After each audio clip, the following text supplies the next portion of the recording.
लेकिन आज की युवा पीढ़ी जो कह रही है कि भाई अगर आपको हमें रिजर्वेशन देना है, हमें योजनाओं का लाभ देना है, तो एक ही जाति का ध्यान रखिए और वो है गरीबी। इकोनॉमिक तौर पर जो बैकवर्ड हो उसको सरकारी योजनाओं का फायदा मिले, उनको रिजर्वेशन मिले, समझ में आता है। लेकिन उनका क्या, जो है तो अति पिछड़ा लेकिन रसूखदार है, जिनके बैंक में बहुत सारा नोटों का बंडल पड़ा हुआ है, तो इसको कैसे दूर किया जाएगा, ये आज का युवा जानना चाह रहा है। ये सवाल उनके मन में आता है। नहीं, इसके लिए देखिए सरकार, भारत सरकार को अच्छा पॉलिसी बनाना चाहिए। मैंने कहा ना कि बड़ा मछली छोटा मछली को अलग अलग रखना पड़ेगा, नहीं तो बड़ा मछली हमेशा छोटा मछली को खाएंगे। और रहा कि आर्थिक आधार पे ही आरक्षण अगर लागू करना है तो देश में 8 लाख कम कमाने वाले को कैसे आप गरीब मान रहे?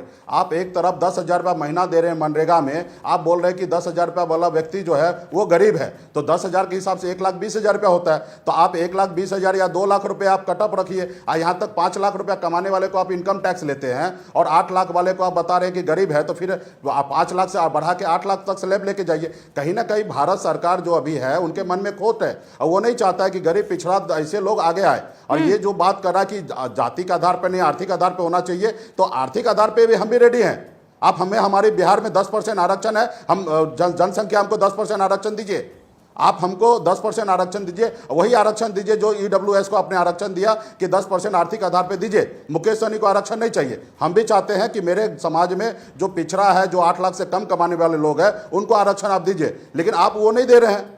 आप एक तरफ आप ज़्यादा से ज़्यादा फेवर कर रहे हैं और एक तरफ आप लोगों को उलझा रहे हैं। आज ये बात कौन बोल रहा है? जो नहीं पढ़े लिखे हैं वही युवा बोल रहा है। जो पढ़ा लिखा समझदार होगा वो अपने हक की बात करेगा।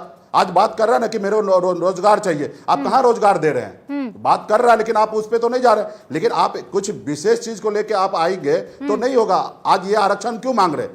हम कमजोर है इसलिए मांग रहे हैं। अगर हमें हमारे घर परिवार को सबको नौकरी मिल जाए, सब अच्छे जिंदगी जिएंगे, तो कोई आरक्षण नहीं मांगेंगे। मुझे लगता है बहुत लोग इस तर्क से आज इत्तेफाक रखेंगे। आप ये कह रहे हैं कि मुकेश सहनी नहीं चाहता है कि उसे आरक्षण मिले, लेकिन वो लोग जो 8 लाख से कम कमा रहे हैं, जो सच में गरीब के कैटेगरी में है, सक्षम हूं, ठीक है, मैं इस बात से अग्री करती हूँ कि जो सक्षम है वो ये कह दे कि मुझे आरक्षण नहीं चाहिए। उनके जनसंख्या के आधार पे देना पड़ेगा। हाँ, लेकिन वो लोग जो आर्थिक रूप से पिछड़े हैं, को जनसंख्या के आधार पे नहीं सर, वो जनसंख्या वाला मामला, वो डिटेल में हम कभी उस पर और बहस कर लेंगे। लेकिन मैं एक और सवाल आपसे जानना चाहती हूँ।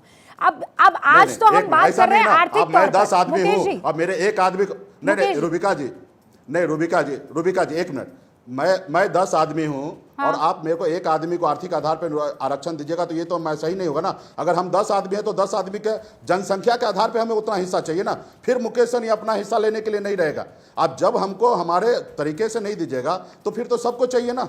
अगर आप फिर ये तो वाली बात हो गई है ना कि जनसंख्या नहीं फिर उतना परसेंटेज आरक्षण दीजिए। नहीं फिर ये तो सब आप पर आ जाएगा ना कि आप लेना चाहेंगे तो लेंगे, नहीं लेना चाहेंगे तो नहीं। ये तो ईमानदारी वाला मामला हो जाएगा कि नहीं मुझे मिल रहा है तो मैं ले लूं और कोई आता हुआ क्यों ना लेना चाहेगा। जब आर्थिक आधार 1 मिनट रूबिका जी जब आर्थिक आधार लागू हो जाए तो फिर मुकेश सहनी लेने वाला सवाल ही नहीं होगा।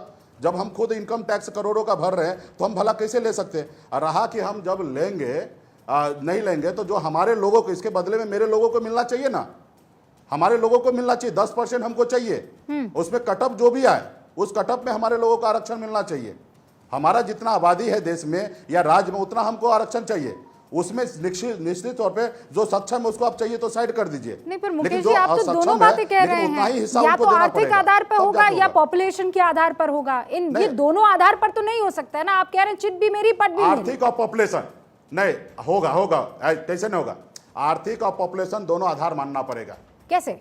आर्थिक और पॉपुलेशन दोनों आधार मान के जिस वर्ग में जितना पॉपुलेशन है उतना पॉपुलेशन का आर्थिक आधार पे आरक्षण देना होगा। अब मुझे एक और बात बताइए। ये आप लोग तो कह रहे हैं कि सामाजिक इससे कल्याण होगा, इससे लोगों का आर्थिक कल्याण होगा, इससे जो बहुत ऐसे पिछड़े वर्ग के लोग हैं वो जो तन मन धन से गरीब रहे हैं, असल में उन्होंने दरिद्रता देखी है, वो आगे बढ़ेंगे।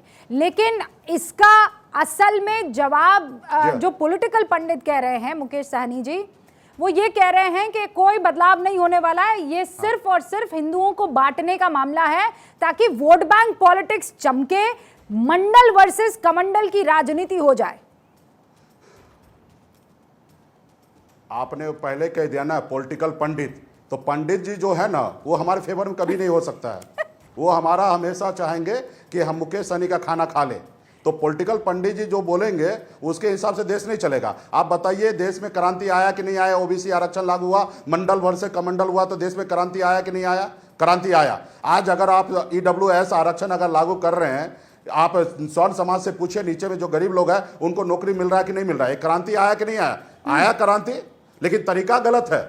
आप वो तरीका को हम तरीका गलत है, बाकी आरक्षण देना हम कोई गलत नहीं मानते। अगर ब्राह्मण भूमियार को अगर 10% आरक्षण दिया तो हमें कोई एतराज नहीं है। मुस्कुराई तो सही, लेकिन जो पंडित है उनको आपकी ये बात बिल्कुल ना पसंद लगी होगी।